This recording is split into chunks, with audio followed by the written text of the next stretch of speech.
Welcome back to Exploring Whiskeys. I'm Eric. I'm Kevin, and today we have an interesting flight. Yeah, we do. Yeah, we do. This is a relatively newer distillery. I mean, a relatively new distillery. 2014 is when they were established. They are located just over the river from your hometown, right? Cincinnati, but no, they're over in Newport. So Right. They're still in Kentucky. They're still officially Kentucky. You can see it from the other side of the river. Oh yeah. Interesting though. I mean, it's just the backstory of how this started. I do find very interesting. Yeah. I forget the gentleman's name, but he'd been in the liquor business pretty much his whole life, and he bounced around a couple different areas in Kentucky and ended up settling up in Newport and opened this ginormous liquor store called the Party Source. Been there a number of times. I go back there even now, and back in town to visit family to pick up a few things. But he got tired of running a liquor store, so he sold the liquor store To the employees. to the employees, Kept the property. and opened up a distillery in the parking lot. Why not? Officially, I have not been in the distillery. I've driven by it a number of times, visiting the Party Source. I have done a private tasting with New Riff through the Whisky Club. Old Whisky Club. We had reached out to them just to get some information from them for the Whisky Club and did our own tasting. But they came down to Nashville to do a whiskey festival and decided to host us. Very nice. And did a full spread, full tasting, and it was right when they were getting ready to release their very first, the Riff Single Barrel. Okay. And that was delicious. So yeah. And Parting gift was full bottle, right? we got a bottle of the Kentucky Straight Bourbon. Yeah. A nice ladle, their simple syrup, and ginger beer that was like their cocktail they serve in their tasting room. Very nice. So they did a really good job Yeah. of taking care of us. So Well, now we're going to see if they continued the tradition in taking care of the people buying their single barrels. So this is their single barrel bourbons. They have a really cool program. The way they do their single barrels, like you go up there, you can pick, they'll pick for you. They have a whole different process, a whole bunch of different things that they do. The funny part is between the two of us, we have one that was released in distilled. Spring of 15, fall of 15, spring of 16, I think is the way we have this going. So we kind of have at least that whole time frame. What I think is really cool is they've set their bar just a little bit higher. All of their whiskeys qualified for bottle and bond. Their single barrels technically don't, only because they don't proof them down to 100. yeah. Outside of that, they're all at least 4 years old. They all, all the different rules that you have for bottled and bond, they meet them. But with the single barrels, they don't technically meet them because, well, they're not 100 proof. Right. Whatever. We're a little higher. What do we want to do? I love the bottle. Let's go. Forget the Full. the water source. They have their own. Yes, that was really cool. I did not know that. So yeah, so when they built the distillery in the parking lot of the Party Source, they were trying to figure out where to get the water. They're right off the river, so I guess technically you could have got the water from the river, but no, that's a bad call. No, not from Ohio. No. You don't really want to get it from municipal because it's all treated and all that kind of stuff, so you don't really want that. They found a huge aquifer directly underneath the property. Kentucky limestone water. And it's like 4 times more mineral quality than like any tap water or municipal water. And that helps in the whole mash process. Having that extra mineral water is just, I don't know if he knew that before he decided to sell the Party Source or after, but if it was after, that's just luck. I mean, that's impressive. I think you have to have a little bit of luck to open up a store that size and then start your own distillery. Agreed. So. Agreed. All right, so we're just going to go with, this is the, I want to say this is the fall of 2015. Okay. We're going to go with that one. We'll start there. We'll see whether or not we go crazy with the cheese whiz. Smell the proof. Yeah, so their single barrel releases are barrel proof. This is what they bottle them at the barrel proof, which makes me think they probably put them in the barrels at 110. It's my guess. And then you have a fluctuation, some up, some down. I want to say of the two I have, one's 111, one's almost 106, and I want to say this is, no, sorry. And this one is 111.4. Yep. So based off of that and fluctuation of temperature and angel share versus humidity, blah, blah, blah.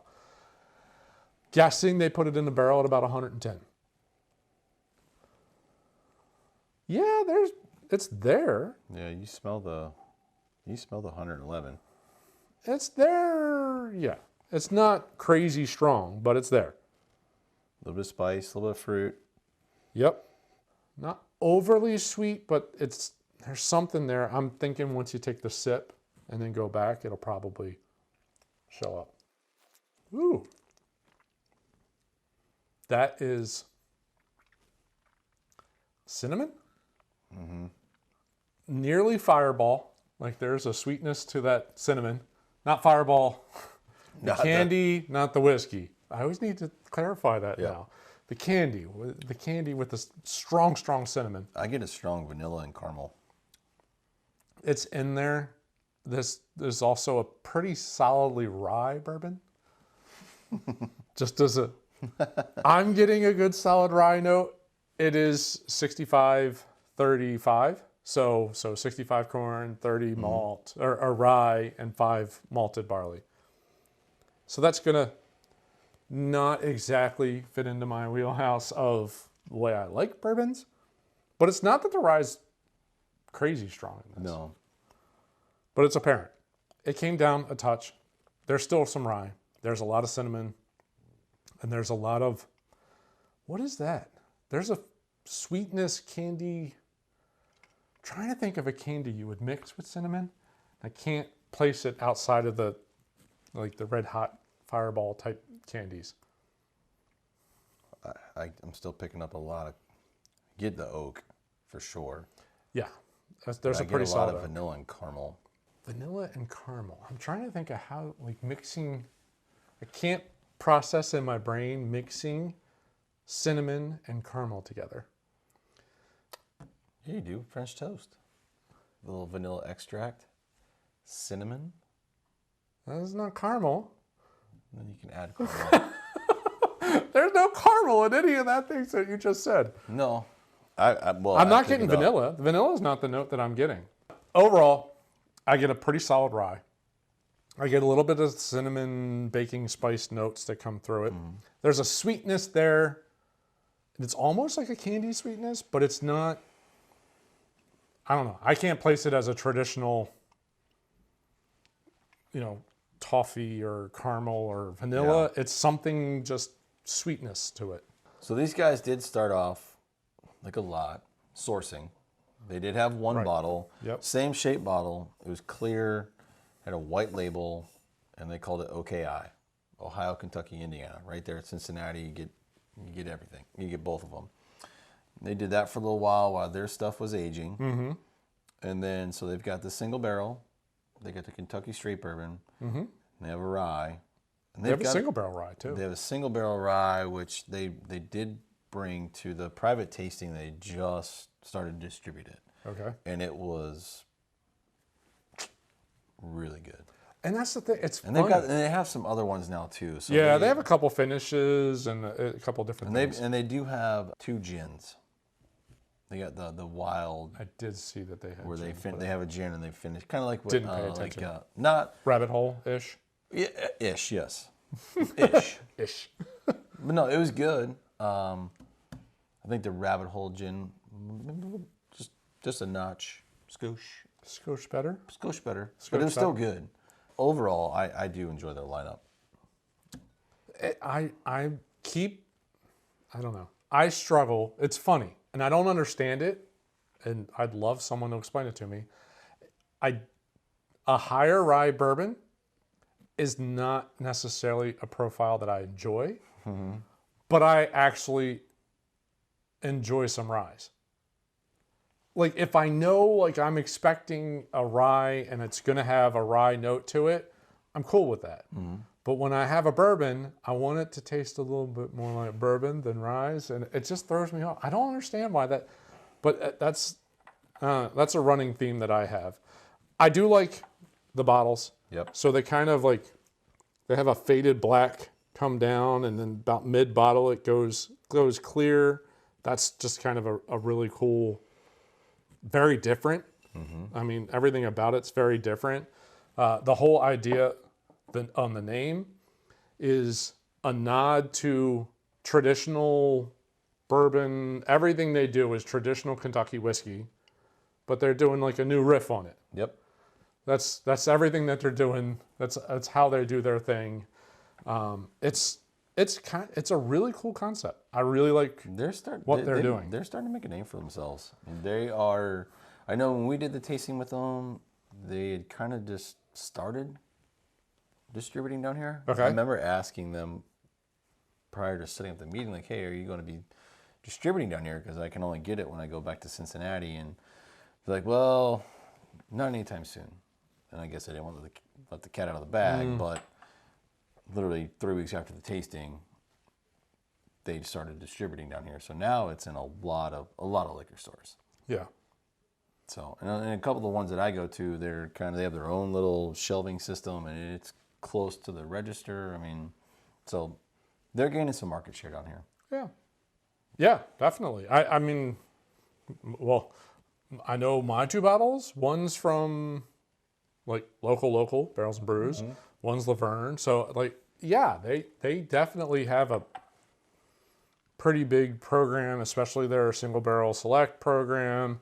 Yeah, it's neat. It's a very interesting program. I like the fact that they're so open to what they do, to do all these single barrels and just go from there. I like the fact that they're at least doing all their whiskeys at 4 years. Yeah. That's great. I mean, that's how they started. So they had to release a sourced whiskey because they had to sit on their whiskey for 4 years. That's just a cool way to start the process. And their source whiskey, I mean, it's been quite a few years since I've had it, but I remember it being pretty good. So, same shape bottle, but they didn't do the black, but it was just all clear, white label, kind of nod to the area being the OKI, but it was good. But yeah, it's no longer available though. I remember when I scheduled the new Riff tasting for the Whiskey Club, I was like, ooh, I want to get that one because that was like the original. Right. But it's been discontinued. They don't do it at all. Nope. Not even the same mash bill. Just well, they don't. That particular bottle is no longer available. So, I'm sure someone has it. well, I'm sure there's some people that are holding on to Collectors. a couple of There's them. a couple of collectors. All right. So single barrels, 50, 55, somewhere in that range is where almost all these are going to settle in at. And for at least 4 year at 110 plus or minus some, it's not bad. Nope. That's probably the right ballpark for that kind of a whiskey. It drinks a little hot. It drinks a little rye heavy. That's what it is. It's hot and it's rye heavy. Yeah. So it hits its mark. It's still. I've got 2 bottles. Like.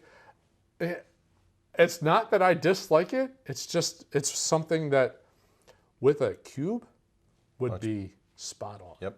Like a little chill out on this would be, yeah. I think the cube would probably, for me. Well, you had it in my house.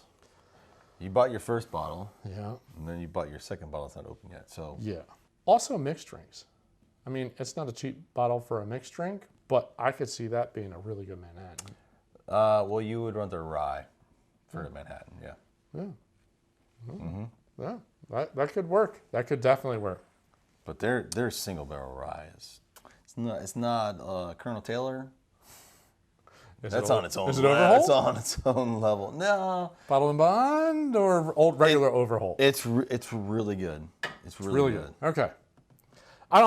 Overall, I like what they're doing. I like the fact that they do a little bit extra, to qualify for bottled and bond and all the things that they do there. Finish. Come on. Finish. We got other bottles.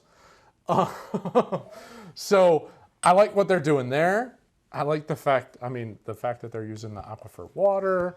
They do a sour mash and an open ferment, which I'm like, okay, they really went old school on that. So sour mash basically means as you go to ferment the next run, you're using either distillate or sometimes they actually will use like actual mash.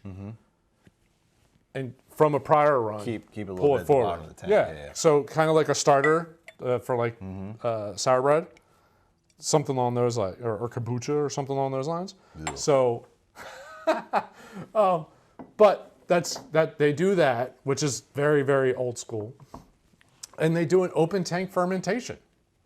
So it's not all closed systems. So there's a little bit of whatever environmental flora is the best word that I have. That all kind of mixes into these things, which is going to change profiles and all that a little bit. But I found the fact that they have so many nods to the history, but they're still trying to do something a little bit new. It's very fitting to what they're named.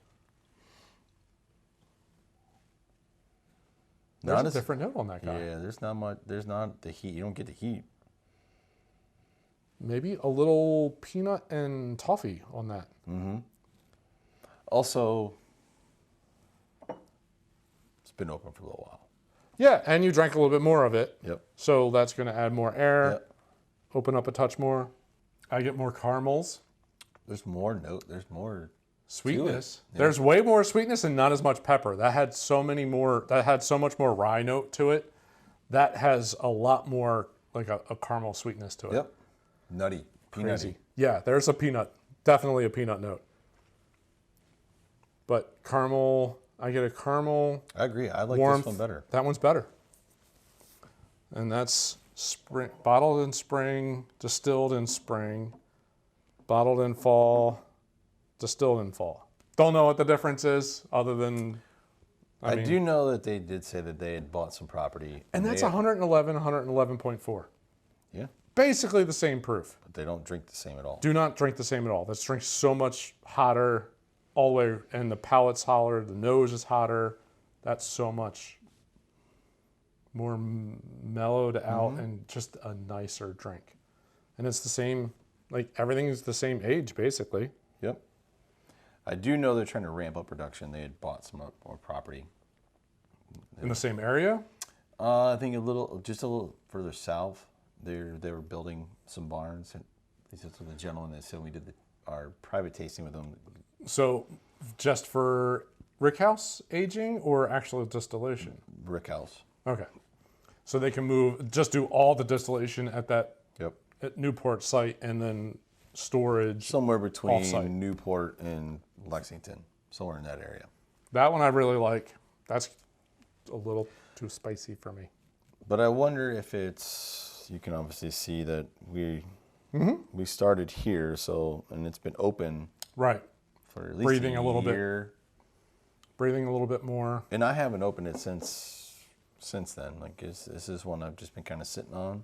Which makes me interested to open this one. I might have to do that at some point soon. This one's only 105.9. So the proof came way down. So we lost a lot of alcohol. So we should have kept a lot of the water and a lot of the sweeter notes. The barrel notes should all stay in as the ethanol leaves. So that could be... Now I'm really interested to see what that one is. So this is a store pick. Yes. And I know Laverne was very high on that one. They moved it pretty quickly too. We got advance notice that they were bringing it in. Yep. And they were extremely high on that one. And I have to say, most of their store picks are solid, spot on. They're very solid. They do a pretty good job. They have a good palate and profile for what they're looking for. So yeah, that one could be interesting. But I will say that release is slightly better than that release. Just I different- don't know what the difference is. You know what I mean? Like, it's nearly the same proof, obviously the same age, obviously the same mash bill, Different seasons. different seasons. So Spring. so that went through a different cycle of weather than that did. Started cold, finished kind of warm. This went through the summer, finished kind of As cool. the temperatures were cool. coming down. Yeah. Yeah. The science behind The this. science. No, I think overall, like I think they're well on their way to. They're doing a lot of cool things. They have a lot of. They're starting with the special releases and all that kind of stuff. So they're just going to keep going and doing some really good stuff. I think, yeah, they got a good team and they're one to watch. Well, now that things are reopening, we do need to make it up there. Amen. It's not that Take far the of a drive. tour. No, not far. Take a tour. Sit in the tasting room. I'm just eager to try like some of the newer stuff that's been released. Absolutely, yeah. Yeah, no, we definitely need to go up. Pay them a visit. Mm-hmm. Well, we hope you enjoyed our first review of New Riff. Yeah? Definitely not the last. No, there's going to be a few more. Plenty more to do. So, if you enjoyed it, again, as always, we encourage you to swipe the like button at the bottom of the screen. While you're down there, if you're new, subscribe to the channel, hit the bell icon, let you notified every time we put out a new episode. And let us know if you've ever tried any of the new riffs, any of their bottled and bond editions, or any of their single barrels, or any of the new things that they've done. Mm-hmm. Let us know. We'd love to hear from you. Absolutely. Thanks for watching, and we'll see you on the next episode. Thanks for watching. Cheers. Cheers.